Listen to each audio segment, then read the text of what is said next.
6월 13일, 14일 분데스리가의 경기 분석 같이 한번 확인해 보시겠습니다. 확인하시기에 앞서서 구독과 좋아요, 알림 설정 부탁드리겠습니다. 먼저 볼프스부르크와 프라이부르크의 경기부터 살펴보시겠습니다.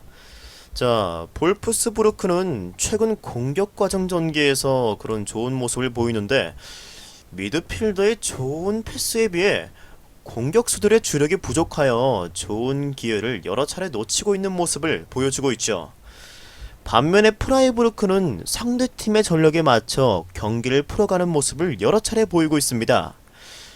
볼프스의 공수 전환 속도가 그렇게 빠른 편이 아니므로 프라이부르크도 이에 맞춰 천천히 공수 전개가 이루어지는 아무래도 좀 답답한 경기가 이루어질 것으로 보입니다. 게다가 지난 시즌 상대 전적을 살펴봤을 때도 그런 극적인 수치가 없으므로 이러한 답답한 경기 속에 서로의 무승부가 예상되는 그런 경기라고 볼 수 있겠습니다. 이어서 뒤셀도르프와 도르트문트의 경기 살펴보시겠습니다. 자, 뒤셀도르프는 팀의 전력이 약한 만큼 강팀 상대로 웅크리고 한 번의 패스를 전방으로 뿌리는 그런 경기를 보여줄 것으로 예상이 됩니다. 도르트문트는 리그 내 최상위권의 공격력을 자랑하는 팀이죠. 좌우 윙어들이 흔들어주고 홀란드가 마무리해주는 그런 패턴이 도르트문트가 가장 잘하는 득점 루트인데 홀란드의 부상으로 인해서 지난 경기도 좀 아무래도 답답한 전개를 이어갔죠. 이번 경기도 뒤셀도르프가 수비 라인을 많이 내리고 도르트문트를 상대할 경기인데요. 선제골이 얼마나 터지느냐가 이 경기 결과를 결정할 것으로 보입니다. 따라서 이러한 수치에 비해서 극적인 변화 없이 아무래도 도르트문트의 승리나 무승부가 예상이 되네요. 자, 이어서 헤르타 베를린과 프랑크푸르트의 경기 살펴보시겠습니다. 자, 헤르타 베를린은 지난주 도르트문트와의 경기처럼 라인을 내리지 않고 상대가 해볼만한 팀인 만큼 라인을 올려서 자신들의 강점인 골 결정력과 단단한 수비를 앞세워 프랑크푸르트의 골문을 두드릴 것으로 보입니다. 자, 프랑크푸르트는 주중 미넨과의 컵리그도 있는 만큼 어느 정도 로테이션을 돌릴 것으로 보이는데요. 안 그래도 불안한 수비에 더욱더 문제점을 드러내 뒷공간을 많이 내줘 아무래도 실점 기회가 잦을 것으로 보이는 경기입니다. 따라서 헤르타 베를린의 골 결정력과 단단한 수비를 그렇게 믿어볼 수 있는 그런 경기라고 예상이 되네요. 따라서 헤르타 베를린의 승리가 예측이 되는 그런 경기입니다.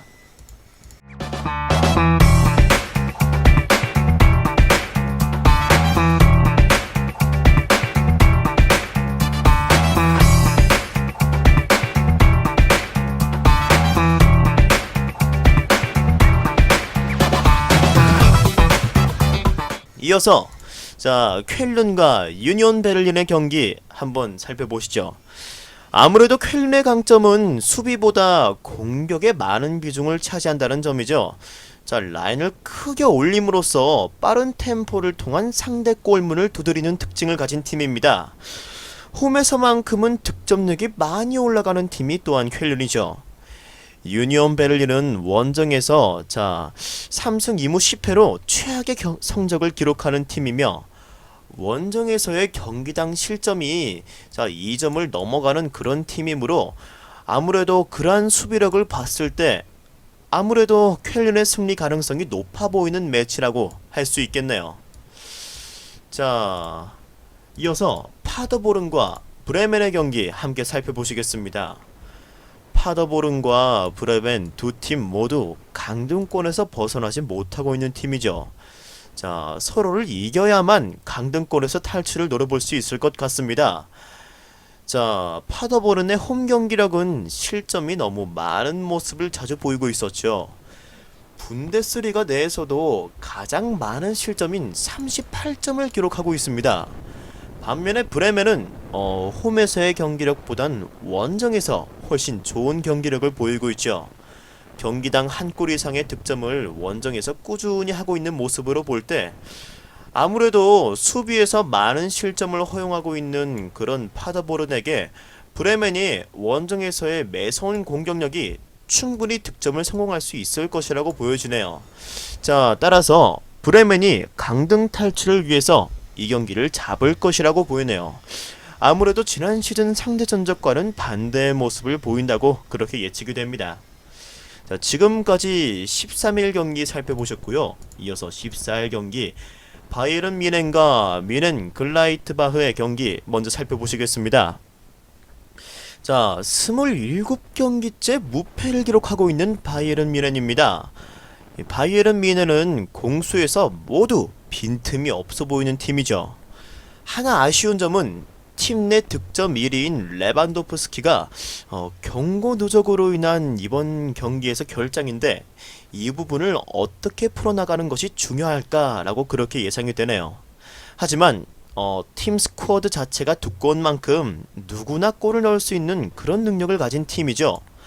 반면에 뮌헨 글라트바흐는 최근 원정 두 경기에서 무득점에 그치며 1무 1패를 기록을 하며 원정에서는 주도권을 가지고 경기를 하면서도 득점으로 마무리하지는 못하고 있습니다. 자, 리그 내 최소 실점을 기록하고 있는 수비를 상대로 뮌헨 글라트바흐의 원정에서의 공격이 득점으로 마무리되기는 아무래도 이전 모습을 봐서도 힘들어 보인다고 그렇게 예상이 되네요.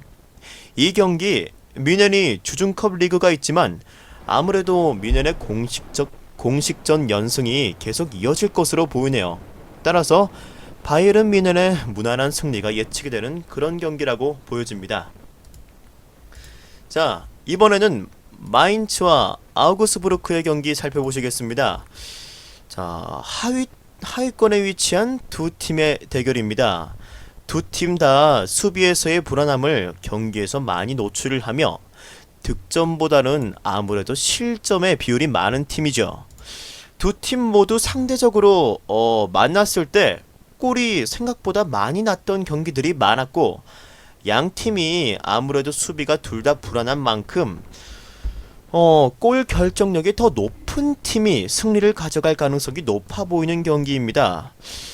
상대 전적에서 마인츠가 홈에서는 꾸준히 골을 넣어왔던 부분과 아우크스부르크가 최근 5경기에서 단 한 경기에서만 득점을 했다는 점을 보았을 때, 아무래도 그런 결정력을 비교해 보았을 때 골을 넣을 확률이 더 큰 팀은 마인츠라고 보여지네요.